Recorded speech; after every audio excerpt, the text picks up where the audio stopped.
Backdoor news. Oh yeah, check this out. Hey everyone, welcome to the show. Today we have Richard Carback, Eleanor Terrett, and Alex Chizhik. Am I pronouncing that right, Alex? That's right. That's awesome. I'm Darren. You on the ball, first time, 1 for 1. I love it. Oh, great, great. All right, so we have a very interesting dynamics that are happening in the crypto realm, right? There's a lot of policies coming forth, and we kind of wanted to discuss all the policies. But before we get into that, can everyone just give me an introduction, starting off with Rick, and then we'll go to Eleanor. Yeah, thanks, Darren. It's a pleasure to be here. I'm a cryptographer by trade. I do a lot of different types of technical work, and I am responsible for a lot of the privacy work. And if you look me up online, you'll find out I did a lot of voting system work, which doesn't seem related to what we're doing, but it's sort of the core of what we're doing at XX Network. And Eleanor, can you give us an introduction? Yes. So my name is Eleanor Terrett, and I'm a journalist and producer at Fox Business Network in New York City. And I've been covering cryptocurrency for almost 2 years and loving the gig and always busy, never a dull day. And Alex, can you please give us an introduction, please? Never a dull day. I mean, like that should be the caption for the whole industry. Yeah, my name is Alex Chizhik. I'm the Chief Operating Officer at the Chamber of Digital Commerce. I've been in the space since 2016. I started off with Microsoft. I wrote their blockchain strategy 2016, 2017.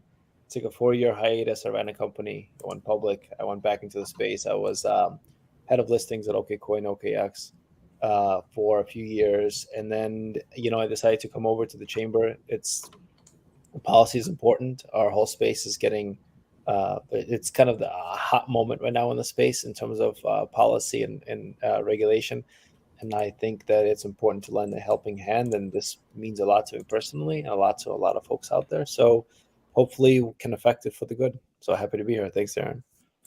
Thanks, Alex. And so the first segment, I just wanted to talk about the Ripple Torres decision. I mean, there is so much information that Torres wrote that seems to go against the whole way the SEC was trying to rule crypto by enforcement. So I wanted to know everyone's thoughts on Torres's arguments in her summary judgment. To anyone that wants to speak first. I'll go. So we actually wrote the chamber wrote an amicus brief, and the judge used our language in the decision, which was quite nice. So happy to have affected it. Look, I think the decision, there's kind of the ripple. There's a lot of ripple effects of this Ripple decision. Let's put it that way. Lots of puns intended. From the Ripple case, right? It clears, at least it attempts to clear a big burden that was put on the asset. From a industry perspective, you have two sides. One side is saying it provides clarity. The other side is saying it doesn't, because what it basically the decision said is institutional sales were a security and secondary programmatic sales were not a security. And so on one hand, it's nice for us to say it's not a security. On the other hand, a lot of people are kind of scratching their heads and saying, wait a second, why one, not the other? Are we protecting institutional folks versus retail, et cetera, et cetera? I think with the takeaway here is that it's a big chink in the armor of the SEC. The SEC was kind of untouchable before, and this is an L for them. There's no other way of putting it. I know they're trying to spin it as a win on the institutional part, but it's not really a win. They might appeal. We don't know. We'll see. I'm actually not a lawyer, even though I understand a lot of this, and obviously I work at a shop that's a policy-driven shop. But it's changed palpably the attitudes and shifted the momentum in the U.S., both from a investor perspective, but also, and I think very importantly, from a policy perspective. We now see a lot of Democrats who have been before very very kind of, they didn't want to come to crypto, right? And very averse and risk averse of talking about crypto, to over the last couple of days, we've had a monumentous week in DC from a policy perspective. And we're seeing on some bills, 5, 6 Democrats siding with the Republicans and away from leadership, and actually voting for pro-crypto regulation. And I do believe that not only is it good policy, but the Ripple case and Judge Torres's decision was, gave him a little bit of cover to do that. Yeah, I have to agree with you. I think a big part of this is a dent in the SEC's regulation by enforcement agenda. And frankly, I think the SEC has a bit of egg on its face right now, because this decision by Judge Torres not only affects the Ripple case, but it affects the Coinbase lawsuit, the Grayscale lawsuit, the potential Binance lawsuit, because they're going after these exchanges saying that you're selling unregistered securities, when we just had a ruling 2 weeks ago that would say any sales of tokens through exchanges should not be considered securities. So I think, that is very bad. It's a bad look for the SEC. And I think we saw Gensler pretty much come out and say that, which is, I think, rare for him to kind of take and admit the L, right? We saw him talk at the DC Press Club the last week or the week before. And he literally said, he's like, we're disappointed with the outcome, but we're going to continue looking at our options. So that's him sort of admitting defeat, but then saying, we're going to weigh our options and do something about this. And then I think there was a judge in the Terra proceedings last week. The SEC told the judge in that case to disregard Judge Torres's ruling because it was an improper use of securities law. So, I think all those indications would suggest that they're probably going to appeal. I have some sources, kind of former and current SEC, that say that's kind of the $1 million question inside the SEC right now. And there's a lot of differing opinions. Some people say do it strike while the iron's hot, so to speak. And this has a bearing on other cases. So, act while, you can, and act while you still can take control. And then other securities lawyers would say, don't do this appeal right away, right? The interlocutory appeal, the appeal they have to file within 30 days of the ruling, that would address the issue immediately, as opposed to appealing after there's a final verdict in the case, after the trial is over. So I think there's a couple options here. I don't know what you guys think about a settlement. I keep getting asked about, how the settlement, what you're feeling on the settlement or potential settlement. And I think we saw the Judge Netburn, who's now in charge of all the proceedings from here on out. She encouraged them to both parties to come up with a date to have settlement talks. So I need to check in with my sources next week and see if there's any movement on that front. That would be interesting. Whether there can be an appeal now, I'm not sure. I'd like to see what you guys think on that. Yeah, I certainly think there's some room for settlement, right? Just because of the way the judge worded it. So when I spoke to Jeremy Hogan, which is another lawyer that's been following the case very closely, he says just the way she worded everything, it's things that can't be appealed. So she worded it in a very specific way that it's not necessarily under a certain format that they can appeal. So it's like kind of written in law now, and they can appeal certain things, but he thinks it's very unlikely that there will be an appeal just because of how everything looks. Now, I'm not an expert in the matter. As a matter of fact, none of this should be taken as financial advice or legal advice while we're on the topic. Rick, do you have any thoughts about this? I have a hard time disagreeing with Ellie or Alex. I was confused because a lot of people had very strong opinions about this, about how it would go. And then this came out, and then they don't seem to have changed their opinions, which tells me there's just a lot of people who are not being honest actors in this space. And a lot of those people are lawyers, which is frustrating to me because I would really like to see the explanation. As a technical person who really doesn't, this is not top of mind. I've always thought, these are mine coins. These are, baseball cards. These are Pikachu cards that we're building, and they interact with the system. certainly it can cross that line into an investment contract. I was a little confused when I read it how the employment contracts didn't potentially cross that line, how they managed to get into this. This is a summary judgment, right? Maybe I'm misunderstanding what summary judgment means in this case, but that's sort of the impression that I had.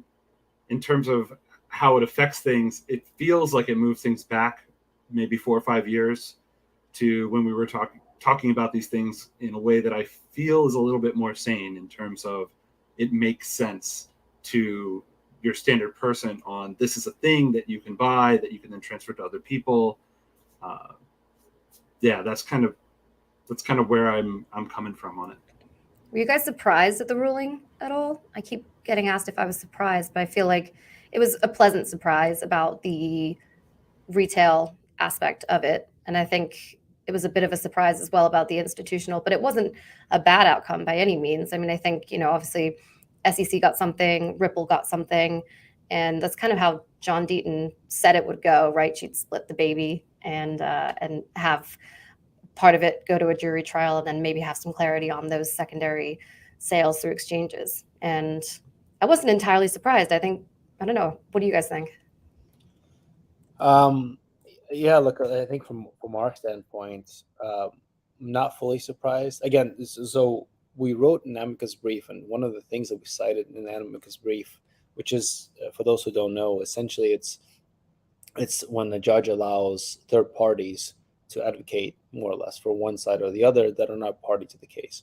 And so one of the things that we actually wrote is basically there's a distinction between a digital asset that's a subject of an investment contract.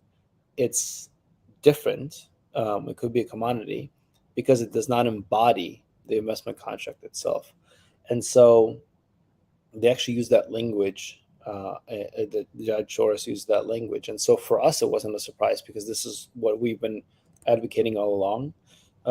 And now, again, and this dovetails into some of the legislation that's coming out, the McHenry bill, which is it's called FIT 21, Financial Innovation and Technology for the 21st Century, and some of the other bills that are coming out of Congress. I think this goes into a bigger discussion of, should Congress write laws, or have regulators overstepped essentially, and are we just creating legislation by through lawsuits, right, and the judiciary, and which one is more or less effective? But again, not too big of a surprise. This case has been going on for many years. I think everyone's been closely following it. Fights over disclosure, the Hinman emails, and so on and so forth. So look, the XRP community knows this very, very well. I won't belabor the point, but we've all been kind of following it, and I think it was time, or it was like at one of these moments, this probably burdensome overreach by the SEC was going to hit a wall. And there's a Ripple case, there's a Coinbase case, there are a few others. It now seems to be that the momentum is swinging back in a pretty palpable way. Yeah, I'm relieved, not surprised. I spent a lot of time in rooms being very bored by lawyers saying, this is how we carefully navigate this. And this is, what the law really says, and this is how we think things are going to work out, and just trusting that was true. And it's been years of, just kind of having blind faith that these things were going to work out the way that they did. So I think I'm a little surprised at how that it came in this early. I thought maybe it would be done through the trial more, but not surprised at the end result. Absolutely not. Well, it was weird because it seemed like they were protecting the institutions and not so much retail, right? They went with the programmatic sales. That was one of her things, is because nobody knows the blind bid ask. So if you have tokens and you don't know where they're coming from, then that's not an investment contract. If a VC goes to Ripple and says, we want to buy X amount of tokens, blah, blah, blah, that is an investment contract. So I know a lot of lawyers in Web3 were looking at that specifically and kind of using that as precedent. Alex, do you have any thoughts on that? Not more than I think what we stated. I agree. We'll see. The word precedent we should be careful about, right? Because they can appeal. It's not binding precedent yet, and so this is important to understand. If there's an appeal process, if it goes to jury trial, et cetera, et cetera. But again, the momentum is definitely there, and I think I know that a lot of your audience are XRP, the XRP community, the Ripple community, which is a fantastic community, guys. I think reading between the lines and what to me is very, very interesting, probably the most interesting part of it, is that it gives cover for Democrats right now to move away from kind of the party line that has been very, very anti-crypto. I want to call this out, and this is very important to understand. In the U.S., crypto is not a partisan issue, and up until SBF, it really, truly was very overwhelmingly bipartisan, or as Congressman Emmer likes to say, nonpartisan. It's just good policy. It's just great for innovation. It's great for the U.S. It's great for our tax revenue. It's great for exporting our values to the rest of the world through stable coins and having a call option on the U.S. And it became partisan, strictly politically. A lot of it, like, I can speculate, but we've had some major frauds, right? And those are hard. The industry does not look good, and so it became a little bit more partisan now. But I think what Ripple does, it gives cover for Democrats to step out and actually vote in favor of good policy. We've seen the same thing. Himes, Gottheimer, Soto, Ritchie, a lot of the Democratic senators that have been voting for Republican-led bills that came out of the House Ag and House Financial Services committees over the last couple of days.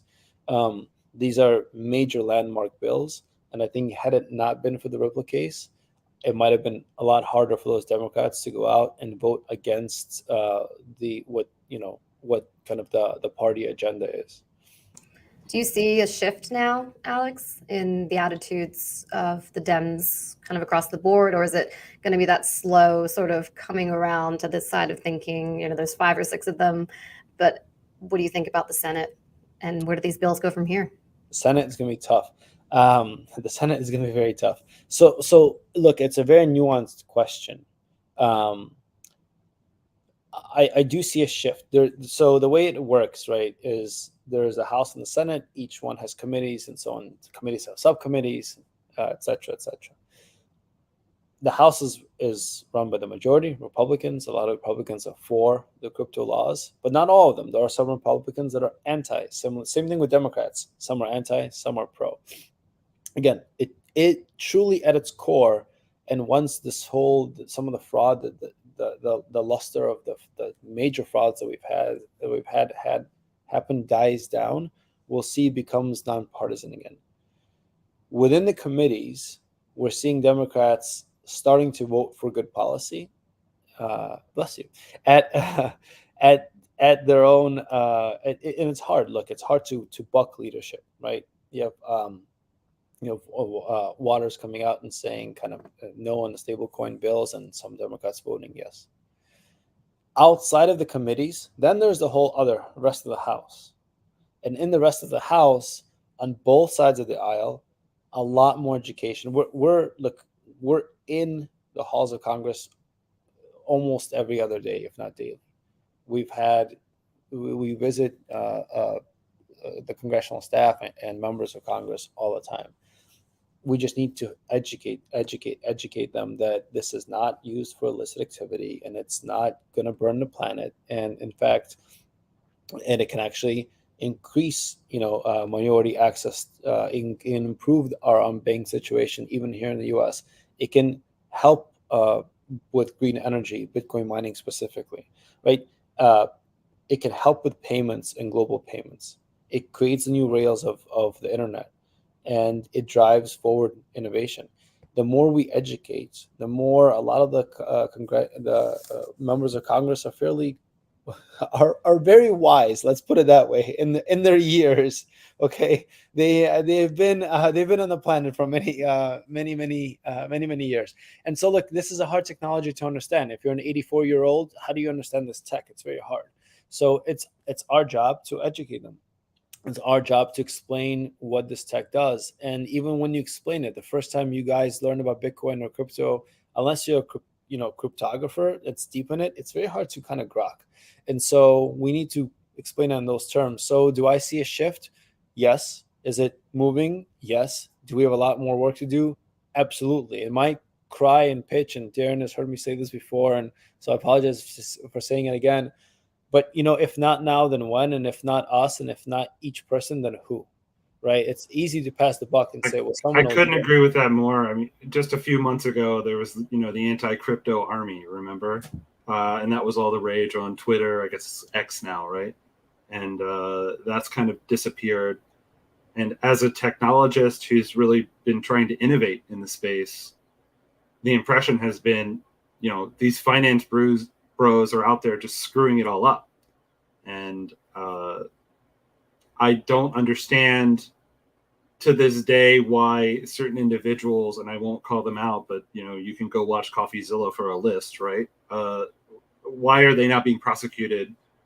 But these projects that are not necessarily particularly bad actors, they may have done some things that I don't agree with, but they're not particularly bad actors. Why are they the targets here? Coinbase especially, it's just wild to me that they got the SEC filing.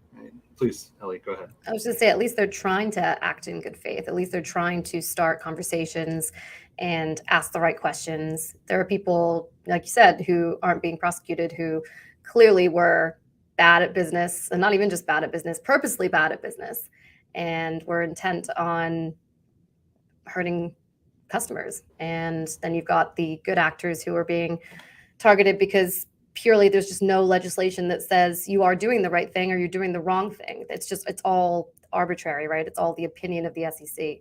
And I think the Ripple ruling really does change this. This is, even if it gets appealed, I mean, the SEC doesn't necessarily win if they appeal, like they can go back and say, we disagree with this ruling, but if they do a interlocutory appeal, they have to get permission from the Second Circuit and from Judge Torres. So already those are those are two hurdles, and those kind of appeals are not typically granted very easily. And then if you wait to appeal after the trial, this thing has already been, say, not law of the land, because it's not precedent setting. It's not like the Howey case where it's a Supreme Court case.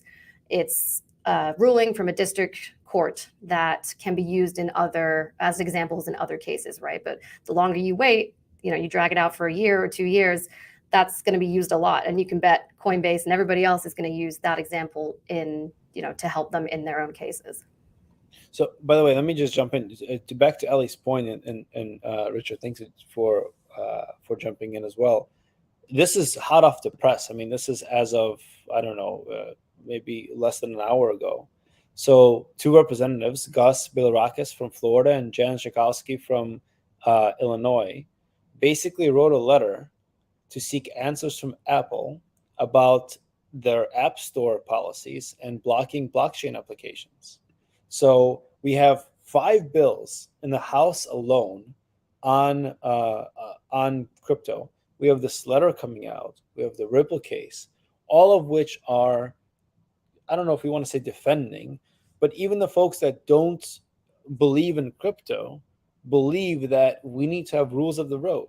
It's very hard to know how to drive your car and obey by the rules which aren't published anywhere, right? Like, how do you know to stop at a stop sign if there's no stop sign and it doesn't tell you to stop, but then when you cross the intersection, you get fined? So I believe that's all related to, well, Fortnite has the same problem. I think they're still in court about it, right, with Apple.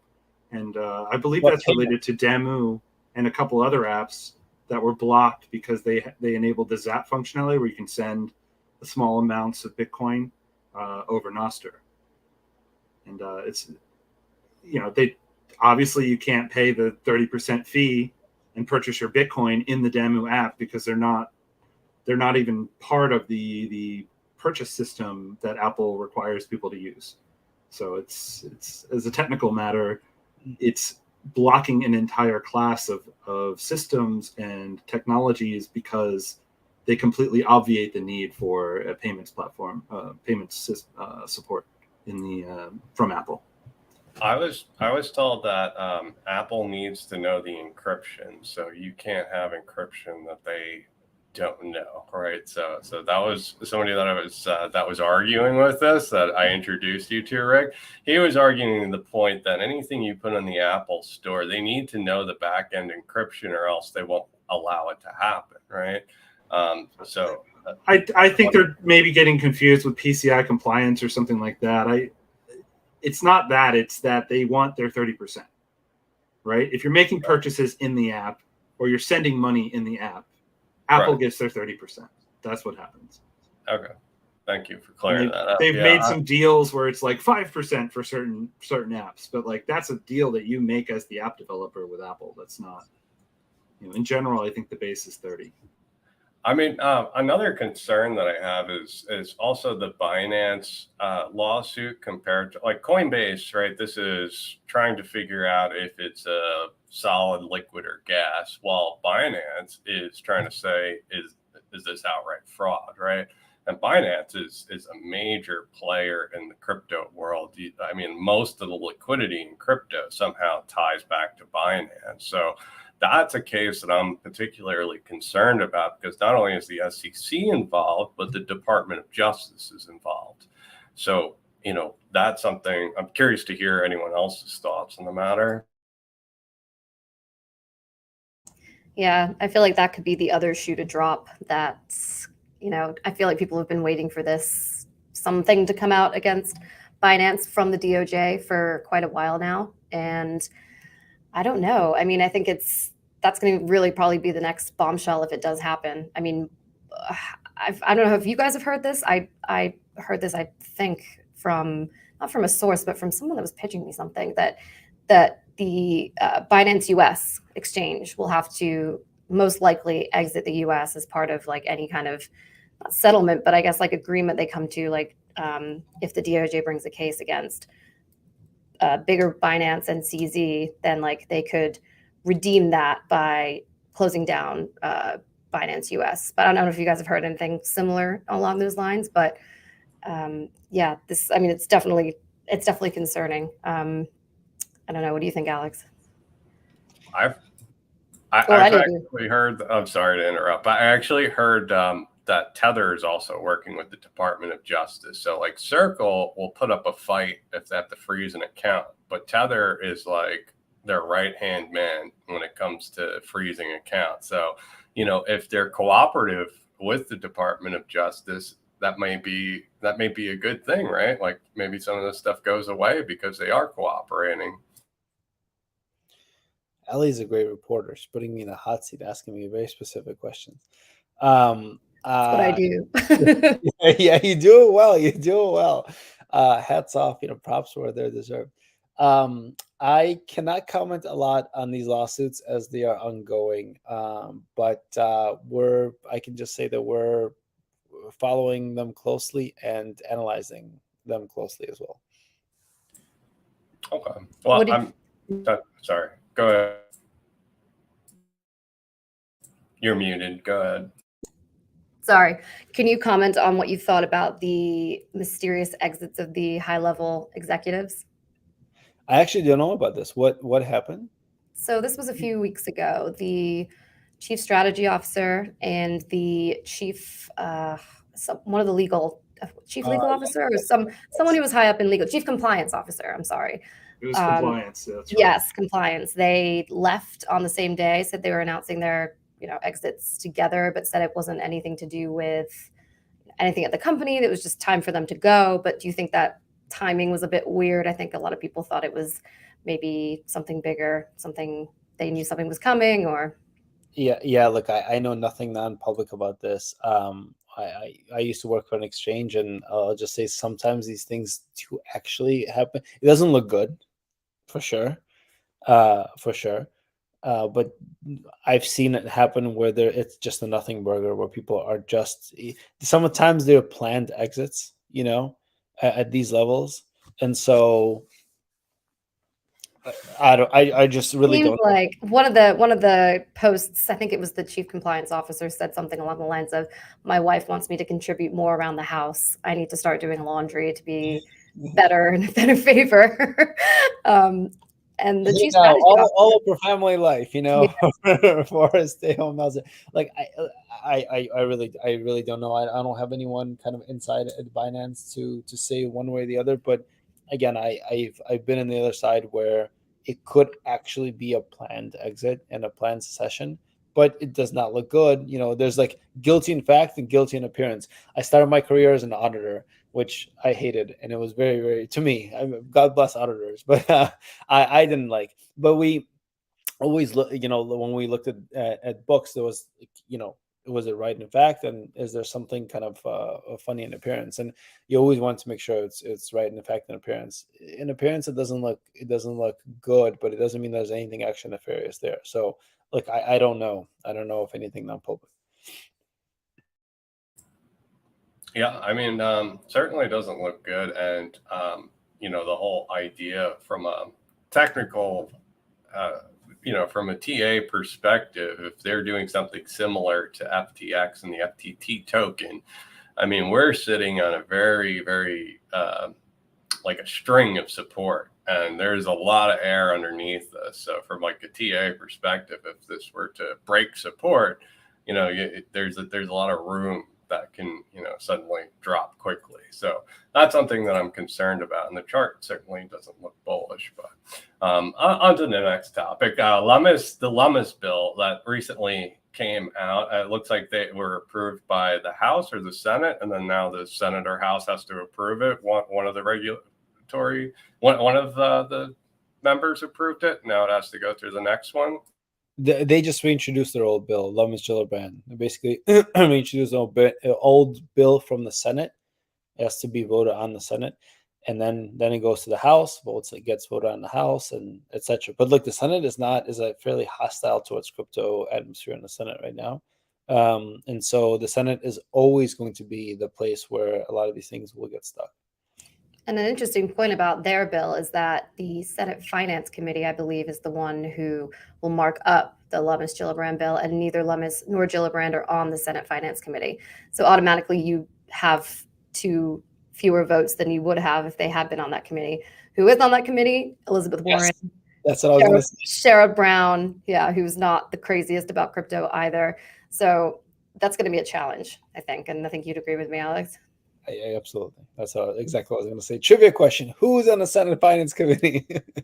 Elizabeth Warren. I know. That's what I've loved about, just side note, just covering the space, right? I've learned so much about law in the last 2 years. I mean, I'm definitely not a lawyer and I'm no expert by any means, but just getting to be exposed to just those legal terms and kind of the processes that go on. And then also everything that goes on in the House and the Senate too. Like, it's like living my 8th grade history class all over again, like thinking like, all right, what's the next step for this bill? Okay, it goes here, then it goes here.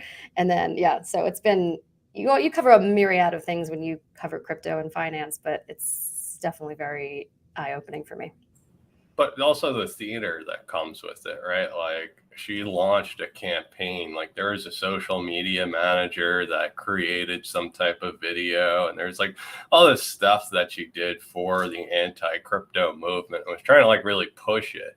So, it tells me that she actually, hired people to put a lot of thought into the anti-crypto thing, while at the same time you have the opposite, right? You have some politicians that are utilizing it for the votes, and they're embracing it for the vote. So the big question in the title of this video, right, is does innovation actually leave the United States? And I personally know quite a few developers that have left the United States just to pursue their careers in crypto.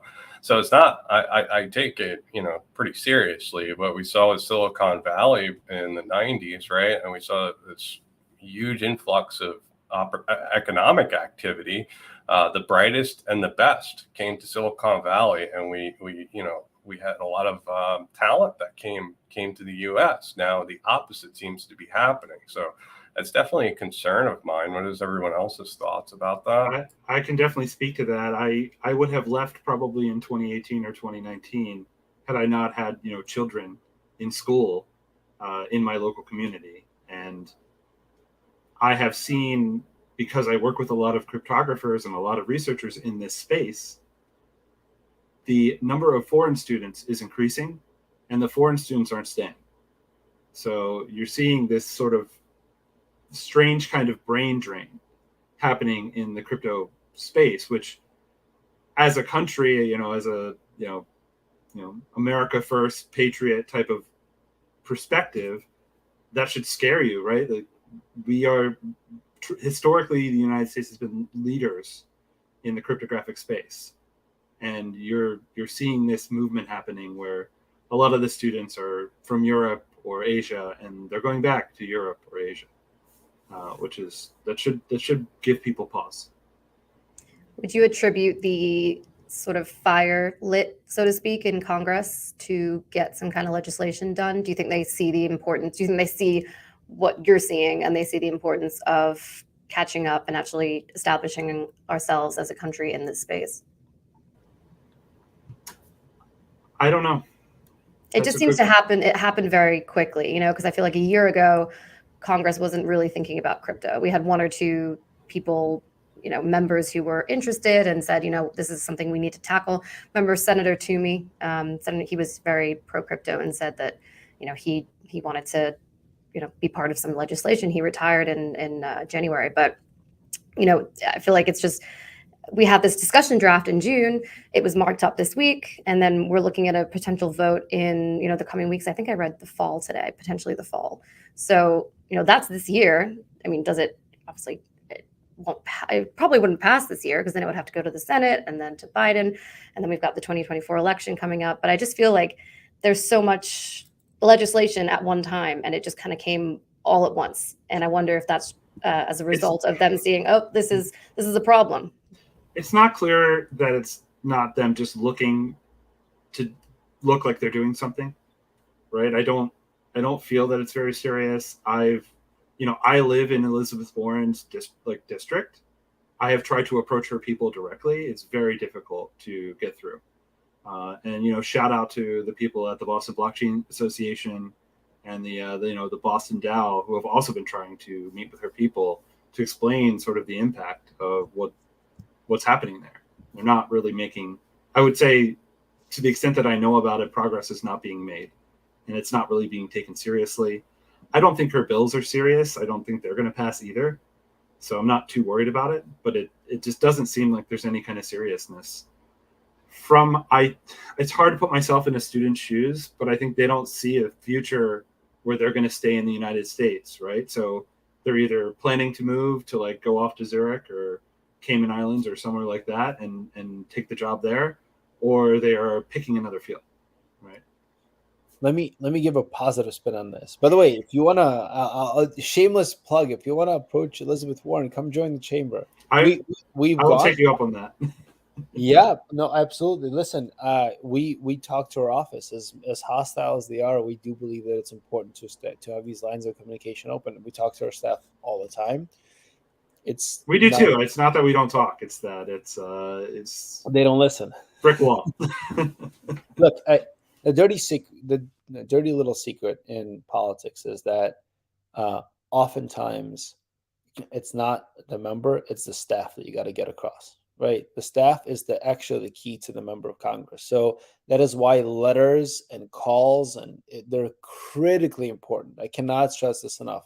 If you are anywhere in the world, but especially in the U.S., guys, the time is now. Just get engaged. Go to our page, support us. There are other there are other trade organizations in our space. Support them.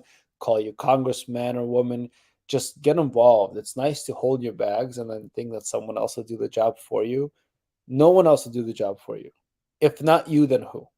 If not us, then who? Right? We have to galvanize. We're about to go into the 2024 elections. There's one thing that matters to members of Congress is your voice. We live in a republic. Vote. Literally vote. Locally, federally, etc. But that's my little speech, and I'll say it again until I'm blue in the face because it's so important. I mean, literally, I bet my career on this. I came over to the chamber having come from building businesses, because I want to build the chamber to something that's very influential in the next epoch of finance. But look, Richard, like, I can't agree with you enough. Yeah. I'm constantly saying the exact same things. Awesome. And Ellie, thanks for, representing the industry and writing about us, and Darren for putting on these spaces. All of this is important. It's all of our time, it's effort, and it's slowly but surely, and then the snowball goes. We've been waiting for the Ripple case for what, 2-3 years now? And then the case comes out. We have 5 bills. We have this letter coming out. The momentum builds like this. It's like slowly, and then all at once. But I will say this: like, when we talk, there are certain members of Congress, McHenry, for example, Emmer, okay, Mike Flood from Nebraska. There are folks that Soto, Ritchie, on the Democratic side, that GT Thompson from on the House side and the GOP, guys, they get it. They get it on a deep level. They actually understand the tech. Warren Davidson, sorry, I forgot. Warren Davidson, his bill just passed. Basically protects DeFi wallets, and there are more. I'm sure I'm forgetting. If I'm forgetting someone, please. Just to try and hype the audience up, right? It's a 10-year fight, right? I was deeply involved with Right to Repair, and it's finally starting to make some progress. Exactly, and in the U.S. deal. Exactly. Look, in the U.S., being slow is actually a feature of the system. It's not a bug. We are such a, to many folks, I came from Ukraine. I immigrated to this country in the early 90s. I went through capital controls, and I'm very thankful for the U.S. And as much as we like to say, this is not working and that's not working, we are a fantastic nation that actually works. And while we're pressure tested, we actually do work. And so being slow and not ruining this plane, this goose that's laying the golden egg, is a feature of the system. Congress is supposed to debate. Behind the scenes, all these guys go get drinks together. There's no like Democrat versus Republican. They're all friends. They're all like in the same bars and hanging out, and then they go, and then there's theater. Political theater is what I call it. Exactly. It's theater, but it's debate and theater that's actually needed. So it's frustrating, and it's sometimes I don't know. Let's just call it frustrating and annoying, whatever you want to call it. But it's there for a reason. But your voices actually do matter. These events actually do matter, and we're starting to hit a bit of an inflection point. I feel it. It's still a long way to go. We still got to get us through the Senate, but the train is picking up steam. I'll get off my soapbox. I'm out. One more thing: physical letters, Yes. actual phone calls, no emails. Emails don't work. It does work. It works. On that front, I want to flag a tweet that I saw earlier today about Sharon Brown, who is the Senate banking chairman. He's apparently now on a make or break vote for getting crypto legislation. Well, he is, he's on the Senate Finance Committee. He would be one of those crucial votes to pass any kind of crypto legislation this year. He's in a tight re-election race in Ohio, which is a +8 GOP state. So crypto voters will play a big role there. I'm reading Ryan Selkis's tweet. He retweeted Sharon Brown saying, I'm in a tight neck and neck race. Like, I need your votes basically to keep me where I am. So to your point, Alex, like, definitely the vote matters. And I think more so now than ever in the 2024 election and the midterms, it's going to be, people will be voting for things they want to see. And I think a lot of people will see that they want crypto. And, I think some of the Democrats will come around to the side of thinking, well, if I'm always going to be against this, then, I might be losing votes. So down the line. So I think that will be something to watch too. One quick thing, last impassioned thing. If the Ripple decision has created such momentum, and it's not even final, what do we think is going to happen when somebody loses their seat because the crypto holders came out and voted them out of the office? What do we think is going to happen when that happens? I'll just leave it at that. Yeah, I hope that happens. When I was speaking with Perry Ann Boring, that's kind of what she was saying too, is we need to get some of these people out. So, I mean, the amount of people from 2017 till now, I mean, like, there's a vast amount of people that own crypto or have owned crypto, and it's that they use it. So, I mean, it's not that unrealistic to see. So, Alex, I know you have to leave in a little bit. So I wanted to specifically ask you about, are any of these bills that are close to being passing on Twitter? People are saying that they passed. So I'm confused. Which ones are close to being passed? Which plus there was a stable coin one that said that was going to pass. Which ones are close to being passed? And also the Lummis bill, is there, or however you pronounce it, is that one anti-XRP in any way? Because some people are saying that the digital asset now falls under the SEC. Now Torres called it a digital asset in the paperwork. So just curious. They all passed. None of them passed. All the answers are correct. So they passed out of committee. Okay, there's the Financial Services Committee, essentially. So those 5 bills, there's HR 4763, whatever, that's the biggest one, the fit for technology for the 21st century. That's a market structure, essentially. That's McHenry's bill and French Hill's bill, the GOP. It passed. There was the Blockchain Regulatory Certainty Act that passed. The Financial Technology Protection Act, basically is combating illicit finance, that passed.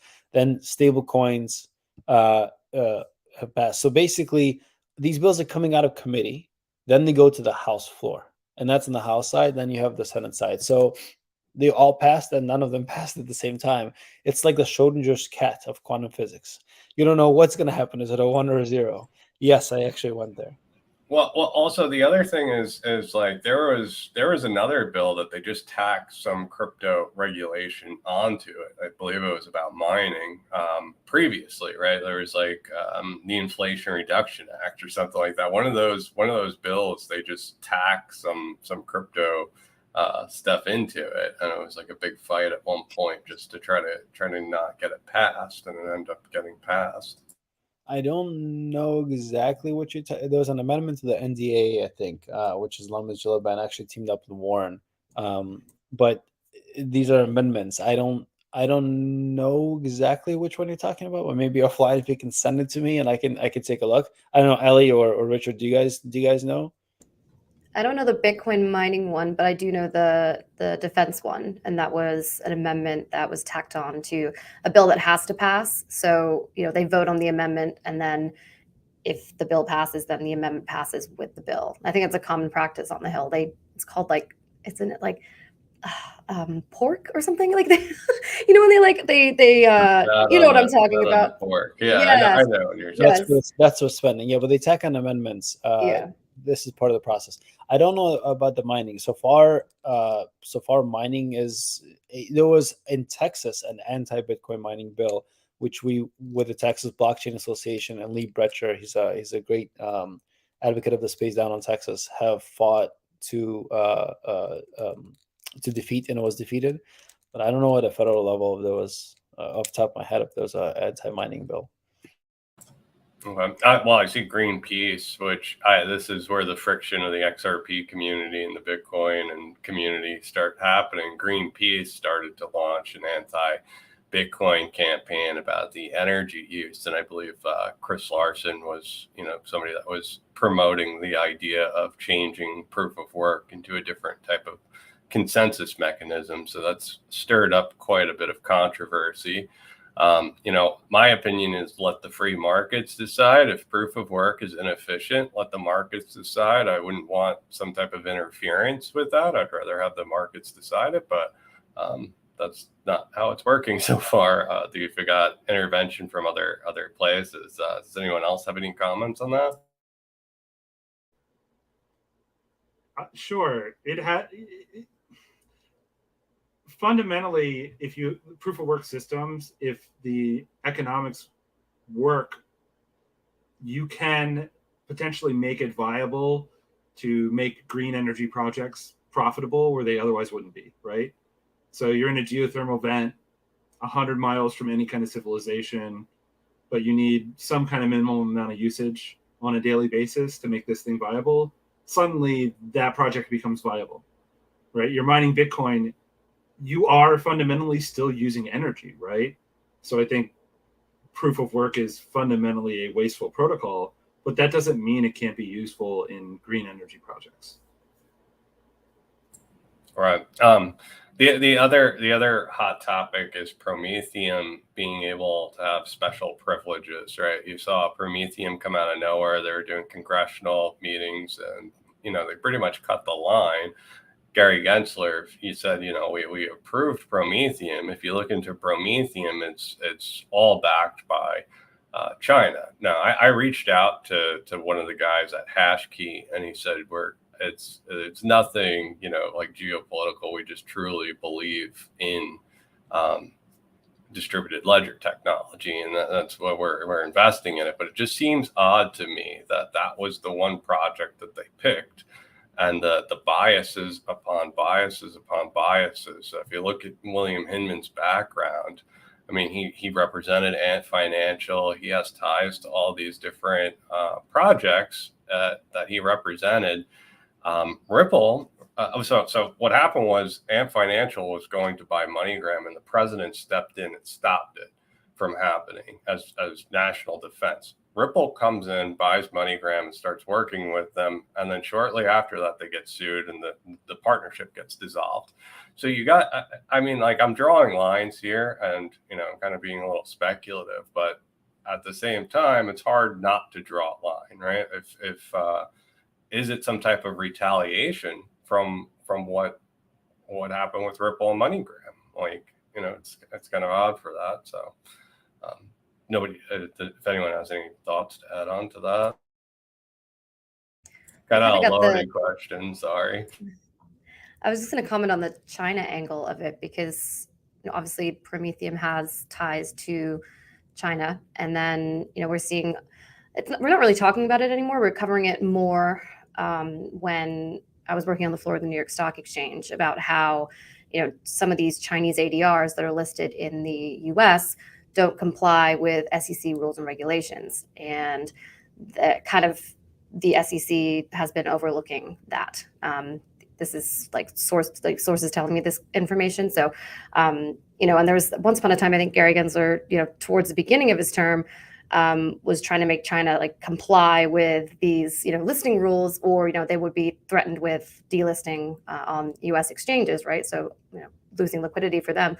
Why are they going easy on China and kind of inviting China into this, world of our tech? And that kind of, the Gary Gensler connection with the ADRs, and then also the Prometheum connection with China, just kind of, it's just weird. I don't know. I thought it was just a bit bizarre that it would be a company with foreign ties, as opposed to, working with like a Coinbase or another company to be an ATS or to be a licensed exchange. Why choose Prometheum that has clear conflicts of interest and, kind of shady business backgrounds? If, we read those threads that some of those crypto Twitter guys put out, those 23 pages or 23 tweets of, just digging into Aaron Kaplan's background and the company's background and kind of the failures that they've been through. So why was the SEC keen to back them and have them come up on the Hill, talk in front of Congress, promote their brand? It's just weird to me. It totally baffles the mind, right? It's like the government is picking winners and losers, which is not their business. They should be setting up a framework, and this whole system by which the SEC is going about trying to sue everybody into compliance to create new regulation just smacks of that in really disgusting ways. And it's creating, I feel like it's a legitimacy problem, because a lot of the people I talk to are just have no faith in the government. And maybe that's right. At this point, it's really hard to argue against it. I hate that. But you've got these, these Chinese ADRs that aren't necessarily complying with these securities laws, yet they're going after American companies that are trying to comply with securities laws, and they're not giving those inches where they say, let's talk about what you're doing right, what you're doing wrong. Create a playing field, right? Level playing field. Everybody knows the rules. Everybody plays in it. That's not happening. Well, also, if I believe this is the next wave of the internet, this is the next financial system, right? So if you have all of this made offshore, all this was invented offshore, you don't know about backdoors or anything like that. So like from a security perspective, right? Didn't the U.S. have specifically banned like certain chips and certain types of software and hardware? I know the Belt and Road Initiative, they've actually caught, trying to putting spyware into the infrastructure that they set up in developing countries. So it's kind of eerie to me because you don't know, and it's right in your face, right? Like all these people are getting to cut the line. They're getting the special treatment, and innovation in the United States is getting kicked in the gut while everybody else seems to be thriving outside of the U.S. As a matter of fact, most people that are working in the industry are gravitating towards Hong Kong, or they're moving out completely and setting up shop elsewhere with the banking stuff, right? So the other part, somebody just mentioned Caitlin Long has something to say about Prometheum. Caitlin Long is worried about the other part of this from the Fed side, the OCC side. Like we're just scratching the surface with regulations, right? Just finding out if it's a solid, liquid, or gas. But on top of this, right, like we didn't even mention the fact that tokens are consumption, right? Like when I pay gas to utilize a protocol, that's not an investment. I'm using it as a ticket to use something else.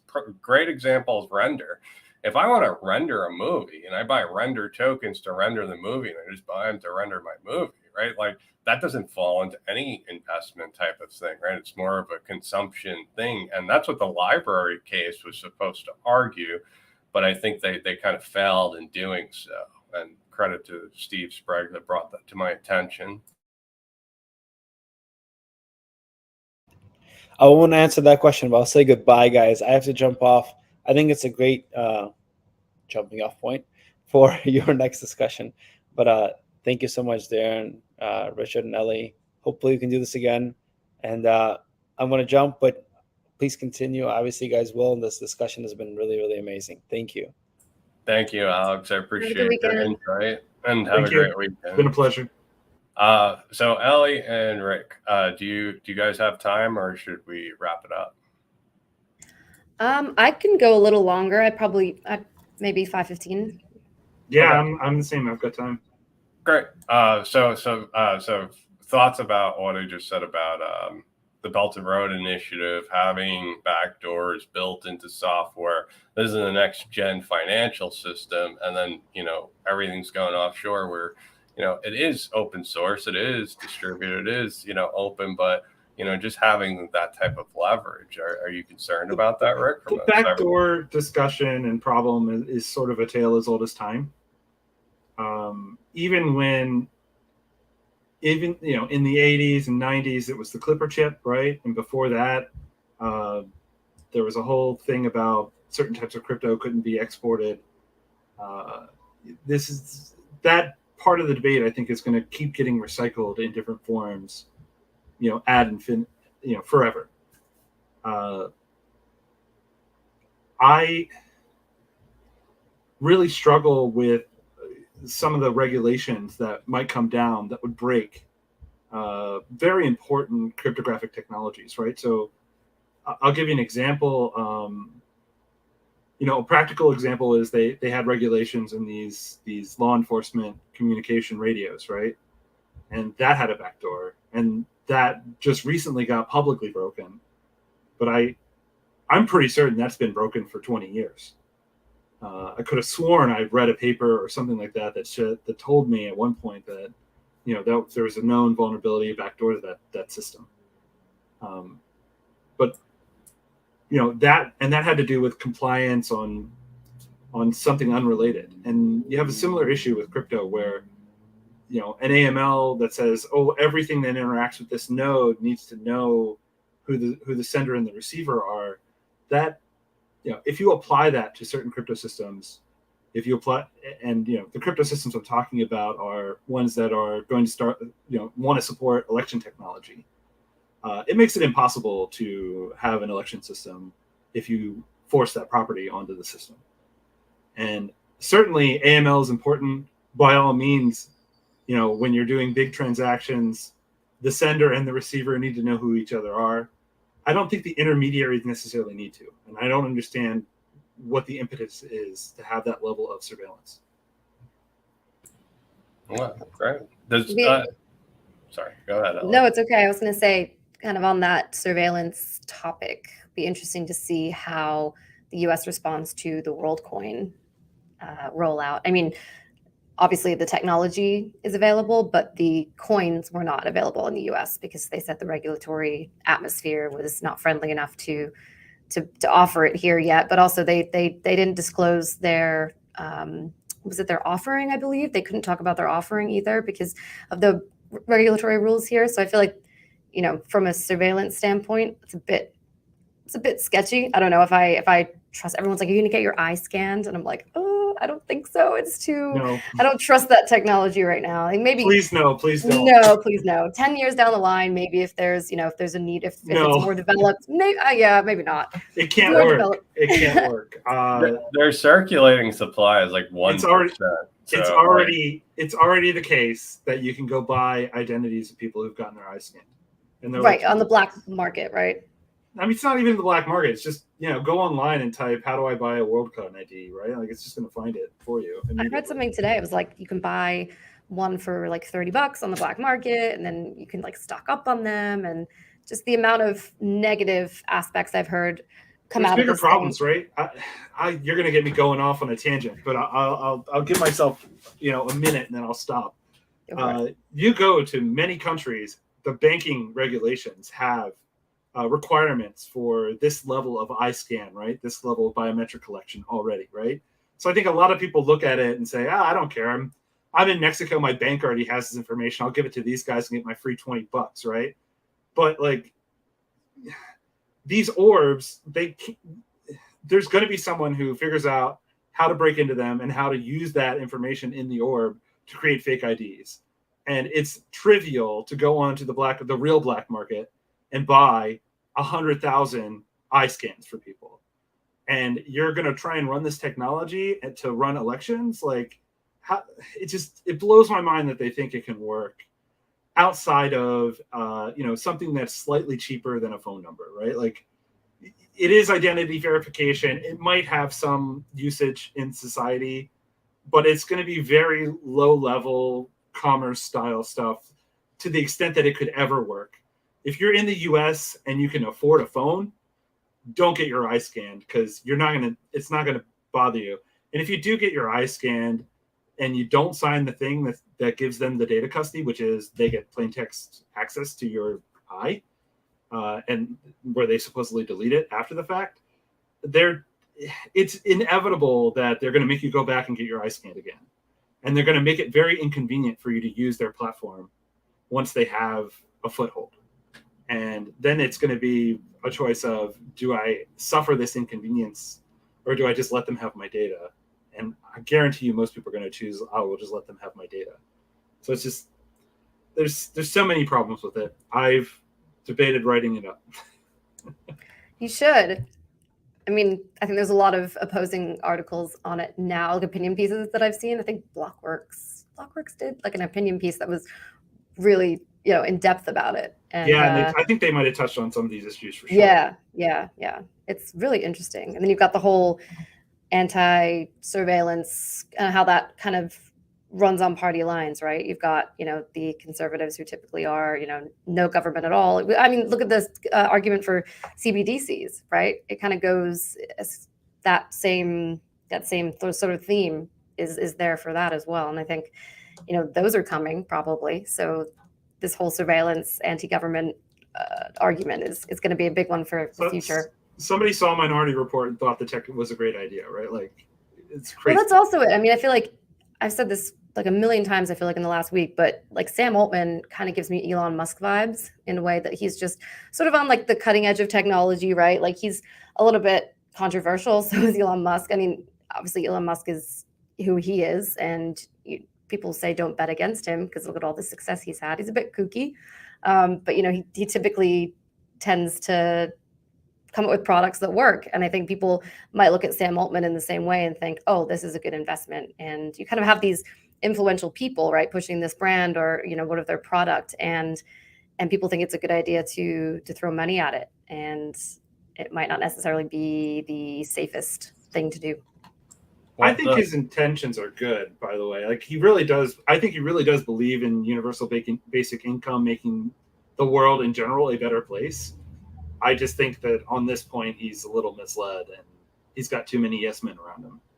But, yeah. Well, I mean, so the whole issue of data, just in general, right? Like Meta's being sued by different countries, the GDPR, right? That this is a huge issue with data and how we store it. And Web3 could possibly be a solution for that. It is a solution for that.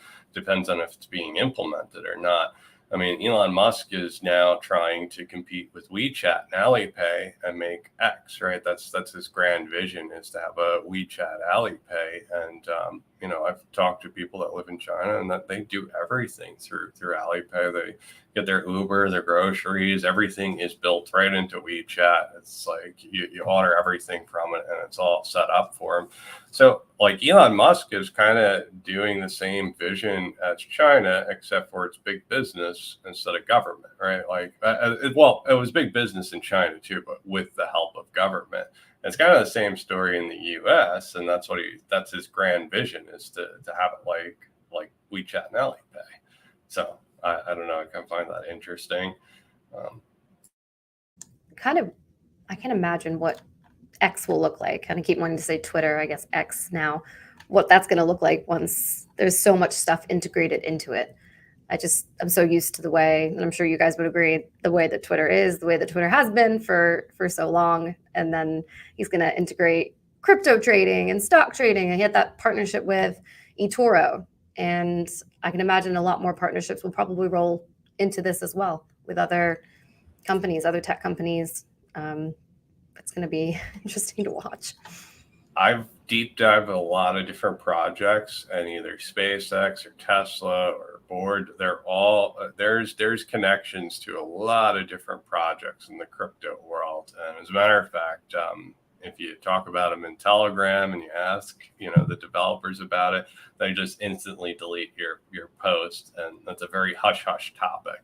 And they're trying to keep all that stuff under wraps. So, if you present a WeChat Pay or an Alipay as a trustless type of thing, it's the new Web3 and uses all this stuff. It's kind of what I'm looking at with X, but we will see.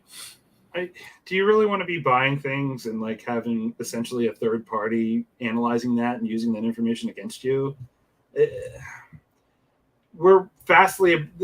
might get off topic too much, so I'll just say it and then stop. But we're very quickly becoming a surveillance society where, like, I think in probably 5 to 10 years, like the idea of a private anonymous source, like for Ellie, like that's not going to be a thing for you in 10 years. Like, it's just, you're not going to be able to meet in the parking lot, outside the New York Times office and like exchange information because, 6 license plate readers are going to read, every car that came in and out of that thing and what direction they went. And like, privacy is dying very quickly. And X and a lot of these other like hyper centralized technologies are kind of leading the charge here. So I'll shut up now. Any closing thoughts? Appreciate you guys sticking around, but do you guys have any closing thoughts that you want to talk about?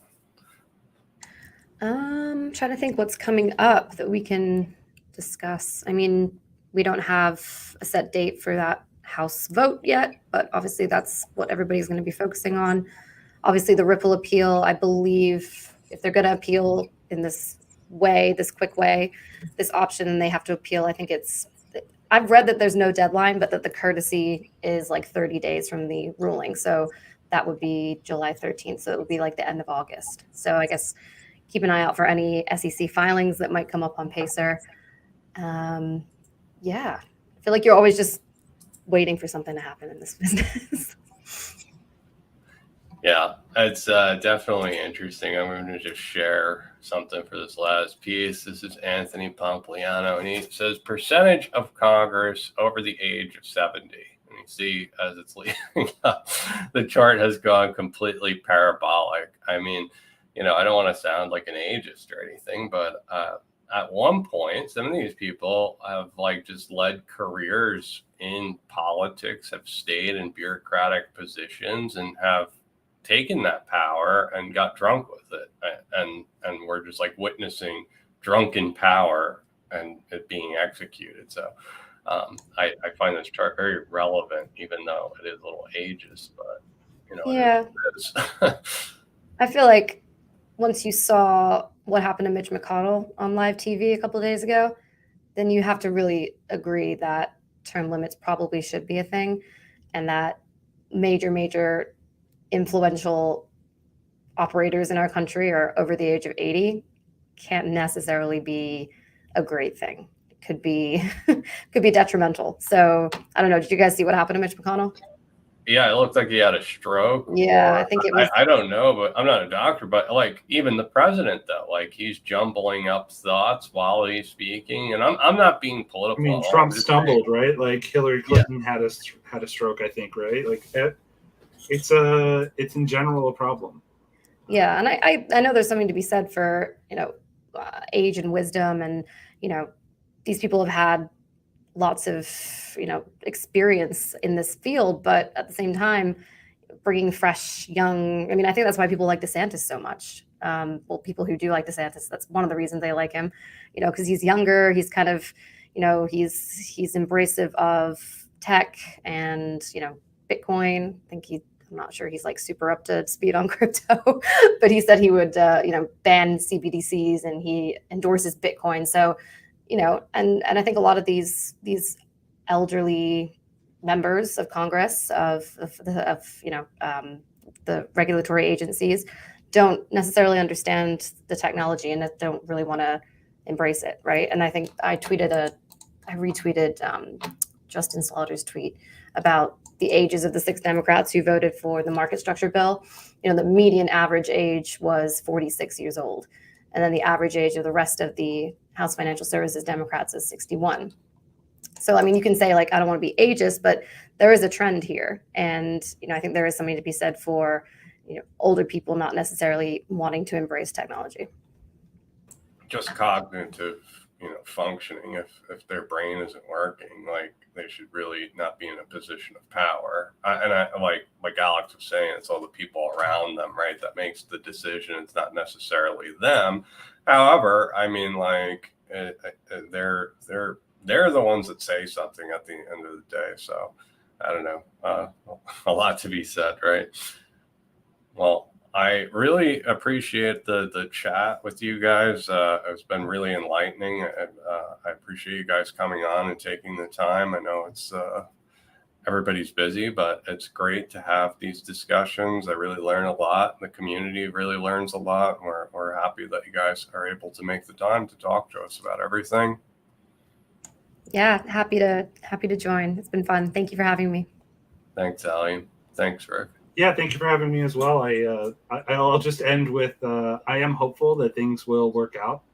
I don't see a lot of movement right now, but certainly when I'm having private conversations, light bulbs are clicking on for people, even the older folks. So it's something that as things work through the courts and things get worked out, hopefully we'll see more progress being made. Yeah, leave us with some optimism. I like that. Yeah, I mean, I'm pretty close to the border, so I can. We have an exit plan, my family, in case something really bad happens. So I'm still a British citizen, so I've got a plan B as well. Yeah, that's great. Yeah. Well, do that. Have a great one, everyone. Thanks for joining us. Bye. Have a great day, everybody.